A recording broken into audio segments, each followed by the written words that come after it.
Assalamualaikum warahmatullahi wabarakatuh.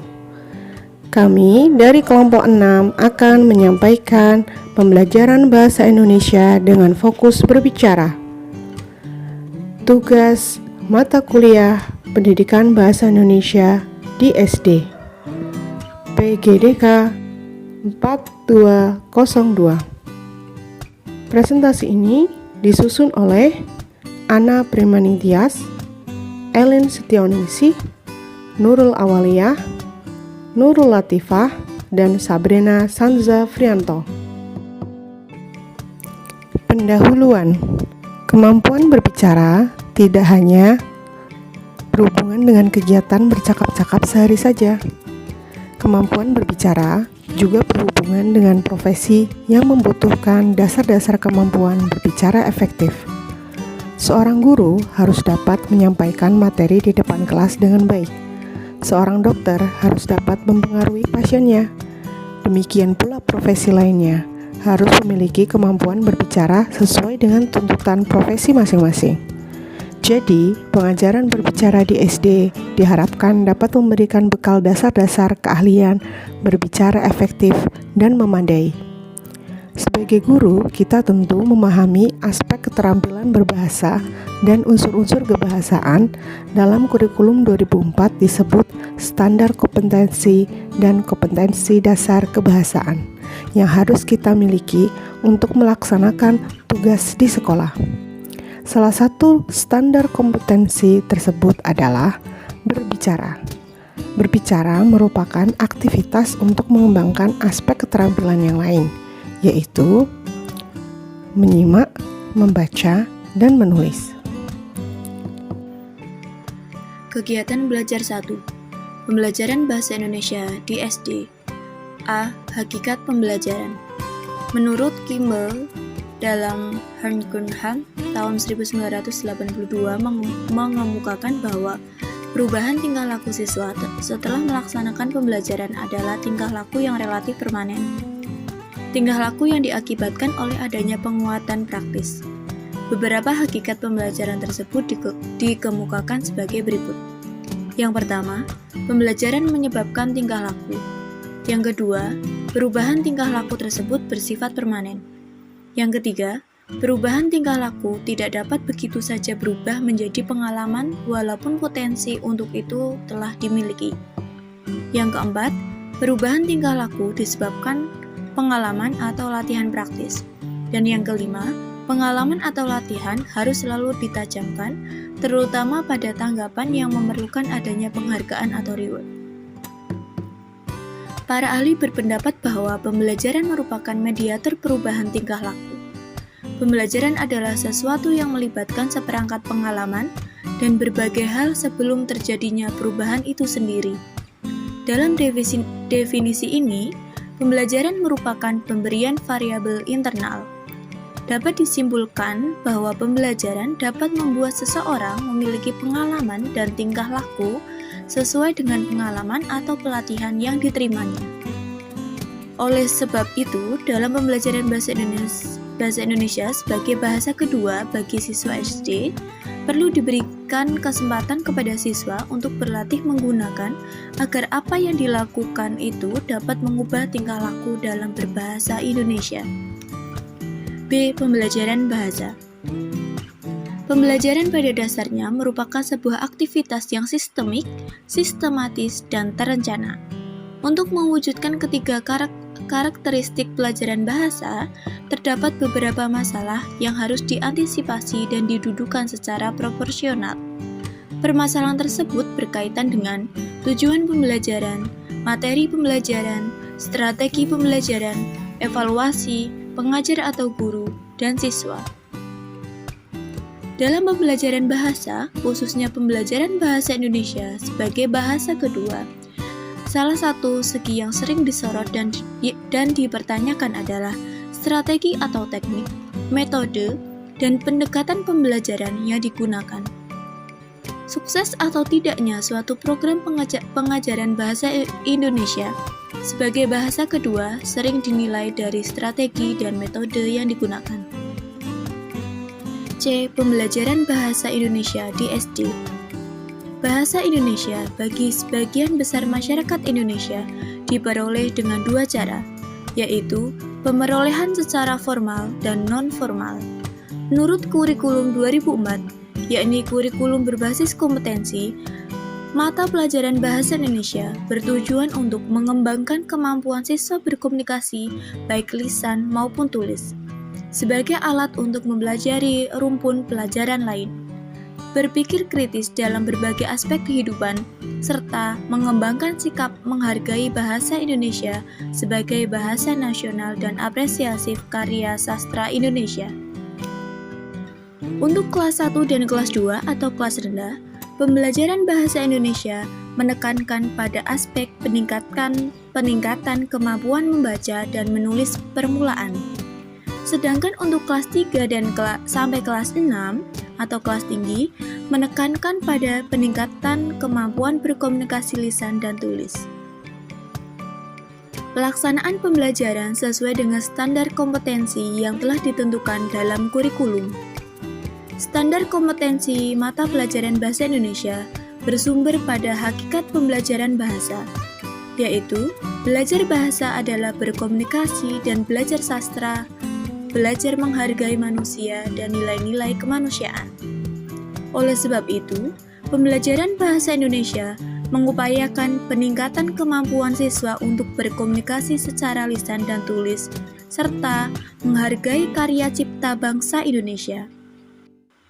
Ruang lingkup standar kompetensi mata pelajaran bahasa Indonesia SD terdiri atas aspek mendengarkan, berbicara, membaca, dan menulis. Pembelajaran bahasa Indonesia dilaksanakan secara terpadu antara 4 aspek keterampilan berbahasa. Pembelajaran dapat difokuskan pada salah satu aspek saja, sedangkan aspek yang lain sebagai variasi kegiatan belajar siswa. Tujuannya agar keempat keterampilan tersebut dikuasai siswa secara seimbang. Perencanaan pembelajaran disusun agar semua aspek keterampilan berbahasa ditambah unsur kebahasaan dan sastra dapat diajarkan secara terpadu. Aspek keterampilan yang menjadi fokus harus mendapatkan penekanan dalam pembelajaran, yaitu menjadi pusat aktivitas dan penilaian. Agar dapat melaksanakan pembelajaran berbicara di SD, terlebih dahulu pelajari tentang hal-hal berikut ini. Yang pertama, teori berbicara. Menurut Mulisin, berikut definisi dan pengertian keterampilan berbicara dari beberapa sumber buku. Menurut Iskandar Wasid, keterampilan berbicara adalah keterampilan memproduksi arus sistem bunyi artikulasi untuk menyampaikan kehendak, kebutuhan perasaan, dan keinginan kepada orang lain. Keterampilan ini juga didasari oleh kepercayaan diri untuk berbicara secara wajar, jujur, benar, dan bertanggung jawab dengan menghilangkan masalah psikologis seperti malu, rendah diri, ketegangan, berat lidah, dan lain-lain. Menurut Hermawan, keterampilan berbicara adalah kemampuan mengungkapkan bunyi-bunyi artikulasi atau kata-kata untuk mengekspresikan pikiran berupa ide, pendapat, keinginan, atau perasaan kepada mitra pembicara. Yang kedua, komponen berbicara.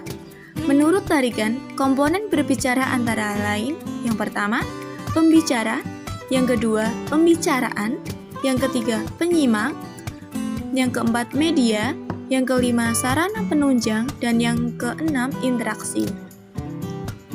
Dalam model Lasswade, komunikasi adalah proses penyampaian pesan dari komunikator kepada komunikan melalui media yang menimbulkan efek tertentu. Ada 5 komponen. Yang pertama, komunikator, yang kedua, pesan atau topik pembicaraan, yang ketiga, komunikan, yang keempat, media, dan yang kelima, efek. Yang ketiga, hakikat berbicara. Hakikat berbicara merupakan ungkapan pikiran dan perasaan pikiran seseorang dalam bentuk bunyi-bunyi bahasa. Kemampuan berbicara adalah kemampuan mengucapkan bunyi-bunyi artikulasi atau mengucapkan kata-kata untuk mengekspresikan, menyatakan, menyampaikan pikiran, gagasan, dan perasaan. Yang keempat, jenis-jenis berbicara. Ada 5 landasan yang dapat digunakan dalam mengklasifikasikan berbicara, yaitu jenis berbicara berdasarkan situasi pembicara. Ada berbicara formal dan berbicara informal. Yang kedua, jenis berbicara berdasarkan tujuan pembicara. Dibagi menjadi 5. Yang pertama, berbicara menghibur, berbicara menginformasikan, berbicara menstimulasi, berbicara meyakinkan, dan berbicara menggerakkan. Kemudian, jenis berbicara berdasarkan jumlah pendengar. Berbicara antar pribadi, berbicara dalam kelompok kecil, dan berbicara dalam kelompok besar. Dan yang keempat, jenis berbicara berdasarkan peristiwa khusus yang melatari pembicaraan. Yang pertama, pidato presentasi, pidato penyampaian, pidato perpisahan, pidato penjamuan, pidato perkenalan, pidato nominasi. Dan yang kelima, jenis berbicara berdasarkan metode penyampaian berbicara. Ada penyampaian secara mendadak, penyampaian berdasarkan catatan kecil, penyampaian berdasarkan hafalan, dan penyampaian berdasarkan naskah. D. Teknik berbicara. Berbicara di depan umum memerlukan teknik tertentu. Penguasaan teknik yang digunakan untuk menyajikan pikiran dan gagasan secara oral merupakan persyarat yang harus dipenuhi oleh calon pembicara. Sebagai salah satu metode penyampaian lisan yang ditunjukkan kepada pendengar atau khalayak, ada beberapa persyaratan untuk melatih kemampuan berbicara adalah sebagai berikut. Yang pertama, memiliki keberanian dan tekad yang kuat. Yang kedua, memiliki pengetahuan yang luas. Yang ketiga, memahami proses komunikasi massa. Yang keempat, menguasai bahasa yang baik dan lancar. Yang kelima, pelatihan yang memadai. Beberapa hal yang perlu dipersiapkan dalam berbicara antara lain, menentukan maksud pembicaraan, menganalisis pendengar dan situasi, memilih dan menyempitkan topik, mengumpulkan bahan, membuat kerangka uraian, menguraikan secara mendetail. E. Efektivitas berbicara. Hal-hal yang perlu diperhatikan agar komunikasi bisa efektif adalah adanya kesamaan kepentingan antara pembicara dan pendengar, adanya sikap saling mendukung dari kedua belah pihak, adanya sikap positif, artinya pikiran atau ide yang diutarakan dapat diterima. Dan yang keempat, sebagai sesuatu yang mendatangkan manfaat bagi keduanya. Adanya sikap keterbukaan yang disampaikan kedua belah pihak. Adanya usaha dari masing-masing pihak untuk menempatkan diri dengan sebaik-baiknya pada mitra berbicara. Pembicara yang baik pada umumnya akan menghasilkan suatu pembicaraan yang efektif. Tarigan mengemukakan ciri-ciri pembicara yang baik antara lain, pandai menemukan topik yang tepat dan up to date, menguasai materi, memahami pendengar, memahami situasi, merumuskan tujuan dengan jelas, memiliki kemampuan linguistik yang memadai, menjalin kontak dengan pendengar, menguasai pendengar, memanfaatkan alat bantu, berperan meyakinkan, dan mempunyai rencana. F. Pembelajaran Bahasa Indonesia dengan fokus berbicara.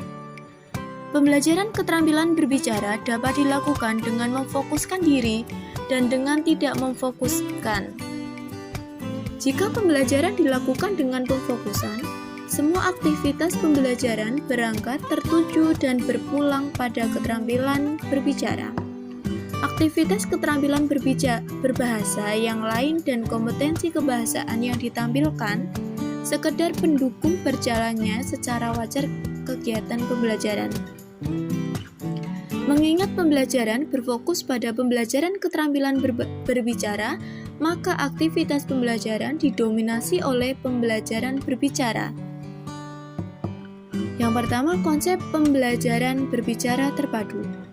Pembelajaran berbicara terpadu adalah bentuk pembelajaran berbicara yang dilakukan dengan cara memadukan pembelajaran berbicara tersebut dengan pembelajaran yang lain, aspek kebahasaan selain berbicara. Yang kedua, isi atau aktivitas pembelajaran berbicara. Aktivitas pembelajaran terpadu dapat dilakukan dengan 3 teknik, yaitu teknik terpimpin. Teknik pembelajaran berbicara yang dilakukan dengan cara meminta siswa mengajarkan atau memaparkan sesuatu.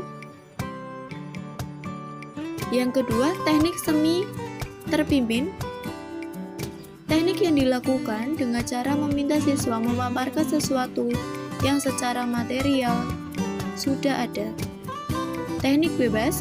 Teknik yang dilakukan dengan cara meminta siswa memaparkan sesuatu secara bebas tanpa bahan yang telah ditentukan atau tanpa ada bimbingan atau pancingan tertentu. Ketiga teknik pembelajaran tersebut dapat diarahkan kepada peningkatan keterampilan melakukan aktivitas berbicara baik secara individu maupun kelompok. Aktivitas pembelajaran berbicara baik individu maupun kelompok dapat dipilah menjadi aktivitas non-ilmiah dan ilmiah.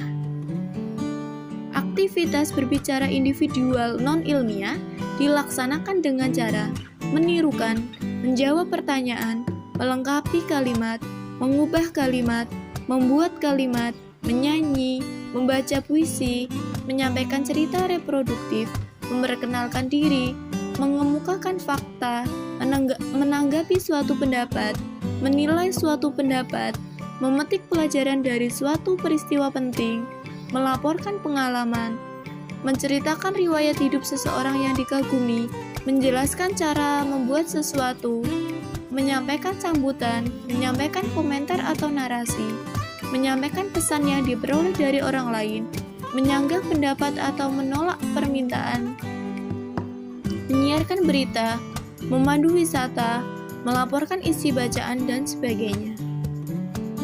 Aktivitas berbicara individual ilmiah menyampaikan pidato ilmiah.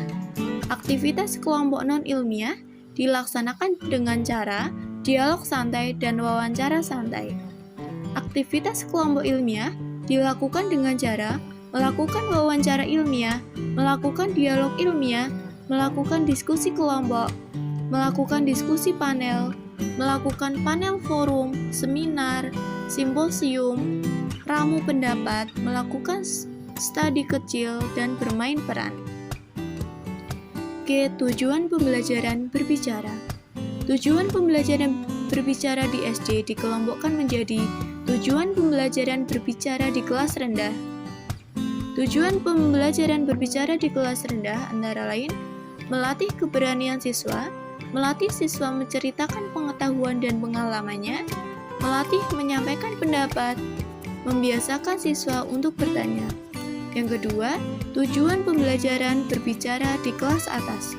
Tujuan pembelajaran berbicara di kelas tinggi antara lain memupuk keberanian siswa, mengungkapkan pengetahuan dan wawasan siswa, melatih siswa menyanggah atau menolak pendapat orang lain, melatih siswa berpikir logis dan kritis, melatih siswa menghargai pendapat orang lain. Kegiatan belajar 2. Model pembelajaran bahasa Indonesia dengan fokus berbicara. Dalam pembelajaran bahasa Indonesia dengan fokus berbicara, semua aktivitas pembelajaran berbicara berangkat, tertuju, dan berpulang pada keterampilan berbicara. Mengingat semuanya berfokus pada pembelajaran berbicara, maka aktivitas pembelajaran didominasi oleh keterampilan berbicara. Aktivitas keterampilan lain sekedar sebagai pendukung berjalannya pembelajaran secara wajar, kegiatan pembelajaran agar tidak terkesan kaku.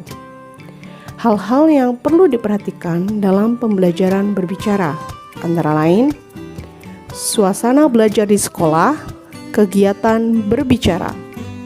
Dengan menciptakan suasana yang dapat mendorong anak untuk berbicara, guru dapat membangkitkan sikap positif terhadap kegiatan berbicara di kelas.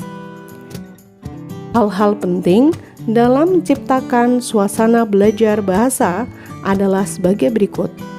Yang pertama, memahami pentingnya bahasa lisan di dalam proses belajar. Kedua, tanggapan guru terhadap bahasa yang digunakan siswa akan memperlihatkan penghargaan guru terhadap bahasa dan belajar. 3. Seorang guru sebaiknya memberikan kesempatan kepada siswa untuk berbicara. Materi atau bahan yang sesuai untuk kegiatan berbicara. Materi pembelajaran berbicara di SD menurut kurikulum 2004 dapat dilihat pada standar kompetensi atau pada penjabaran masing-masing kompetensi dasar dan materi pokok yang ada pada kurikulum. Materi tersebut meliputi hal-hal sebagai berikut. Materi untuk kelas 1 terdiri dari memperkenalkan diri, menyapa, menjelaskan isi gambar, mengenal warna, nama, dan fungsi anggota tubuh dan benda-benda di sekitar, menceritakan pengalaman, mendeskripsikan benda-benda di sekitar, melakukan percakapan sederhana, menyampaikan rasa suka atau tidak suka, mendeklamasikan puisi anak atau syair lagu, memerankan tokoh dongeng.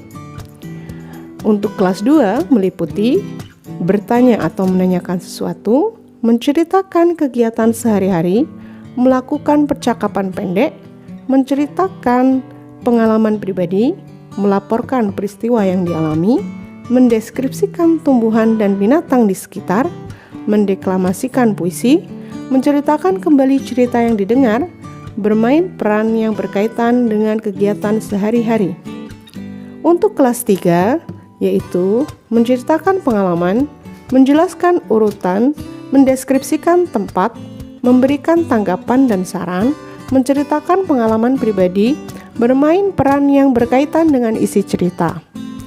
Untuk kelas 4, menceritakan kegemaran, membahas masalah aktual, mendeskripsikan benda atau seseorang, menjelaskan petunjuk penggunaan, menyampaikan pesan yang diterima melalui telepon, menceritakan kembali isi dongeng, bermain peran berdasarkan teks percakapan. Untuk kelas 5 meliputi menanggapi sesuatu persoalan atau peristiwa, berwawancara dengan sumber, melaporkan hasil wawancara, mendeskripsikan benda atau alat, memberikan pendapat tentang persoalan faktual, menyimpulkan isi dialog atau percakapan, memerankan drama pendek tanpa teks. Untuk kelas 6 yaitu menceritakan hasil pengalaman, menyampaikan pesan atau informasi yang diperoleh dari narasumber, membahas isi buku, mengkritik sesuatu disertai alasan, memuji sesuatu dengan alasan, berpidato, berdiskusi. Guru perlu memperhatikan prioritas materi yang diajarkan, metode dan teknik yang digunakan, serta bagaimana siswa belajar berbicara. Semua materi berbicara tersebut diintegrasikan ke dalam keterampilan berbahasa yang lainnya serta sastra. Metode dan media pembelajaran berbicara. Metode pembelajaran adalah cara menyampaikan materi pembelajaran kepada siswa. Metode berfungsi sebagai sarana untuk mewujudkan pengalaman belajar yang telah dirancang. Beberapa metode pembelajaran berbicara diantaranya ulang ucap, lihat ucap, memberikan, menjawab pertanyaan, bertanya, bertanya menggali, melanjutkan cerita, bercakap-cakap, mereka cerita gambar, bercerita, memberi petunjuk, melaporkan, bermain peran, wawancara, diskusi, bertelepon, dan dramatisasi. Pada kelas rendah, metode pembelajaran berbicara yang digunakan yaitu ulang ucap, lihat ucap, memberikan deskripsi, menjawab pertanyaan, bertanya, pertanyaan menggali, dan melanjutkan cerita.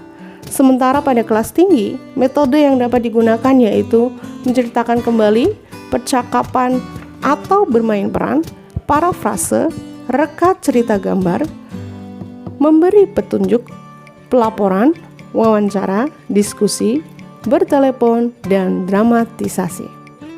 Menurut Arsyad, media pembelajaran adalah segala sesuatu yang dapat digunakan untuk menyampaikan informasi dalam proses belajar mengajar sehingga dapat merangsang perhatian dan minat siswa dalam belajar. Media yang dapat digunakan dalam pembelajaran berbicara adalah telepon, pengeras suara, bahan bacaan, gambar, radio, tape recorder, program televisi, dan sebagainya. Menyusun model perencanaan pembelajaran dengan fokus menyimak. Berikut contoh model pembelajaran menyimak di SD untuk kelas rendah. Mata pelajaran Bahasa Indonesia, Satuan Pendidikan Sekolah Dasar, kelas 1 semester 1, waktu 1 kali pertemuan, 2 kali 35 menit. Tema diri sendiri. Kompetensi dasar, siswa mampu memperkenalkan diri. Hasil belajar, siswa mampu memperkenalkan diri dengan menggunakan kalimat sederhana dan bahasa yang santun. Indikator hasil belajar, menyebutkan data diri, menyebutkan nama orang tua dan saudara kandung, menanyakan data diri dan nama orang tua serta saudara kandung, teman sekelas. Langkah-langkah pembelajaran. Pertemuan pertama, guru memberi salam dan memperkenalkan diri dan diteruskan dengan tanya jawab tentang nama kelas, nama sekolah, pelajaran yang akan diajarkan, dan seterusnya.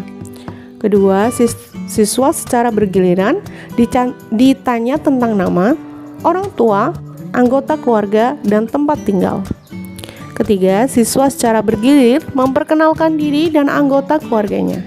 Keempat, salah seorang siswa disuruh memilih kartu dan anggota keluarga. Yang sudah dapat menulis disuruh menuliskan namanya di papan tulis.